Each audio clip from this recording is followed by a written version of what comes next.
Hello everyone, welcome to our channel daily diaries. আজকে বানাবো প্যারা, আর তার জন্য দুধটাকে ভালো করে গরম করে নিয়েছি, আর এদিকে চিনিটাকে ভালো করে গলিয়ে ক্যারামেলাইজ করে নিয়েছি।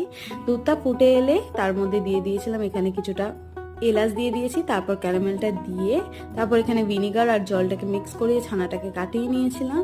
আর তারপর ছানাটাকে ভালো করে মাখিয়ে নিতে হবে। আর ছানাটা নরম হয়ে যাওয়ার পরে এখানে কিছুটা গুড় নিয়েছি, গুড়টাকে ভালো করে গলিয়ে নিয়ে ছানাটা দিয়ে ভালো করে গুড়ের সাথে মিক্স করে নিতে হবে। আর তারপরে দেখো এখানে পুরোটা একদম মিশিয়ে নিয়েছি। আর তারপরে আমি দিয়েছিলাম এখানে গুঁড়ো দুধটা আর এই ছানাটা নিয়ে ভালো করে মিক্স করে নিতে হবে। আর এদিকে দেখো একদম রেডি হয়ে গেছে পুরটা।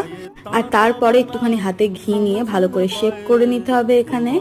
তারপর দেখতেই পাচ্ছ এখানে ওপর দিয়ে একটু আমন্ড দিয়ে দিয়েছিলাম ভালো করে সাজিয়ে নেওয়ার পর, আর ওপর দিয়ে দিয়েছিলাম একটুখানি কেশর। সবটা কিন্তু রেডি হয়ে গেছে, খেতে কিন্তু দারুণ হয়েছিল। তোমরাও বাড়িতে ট্রাই করতে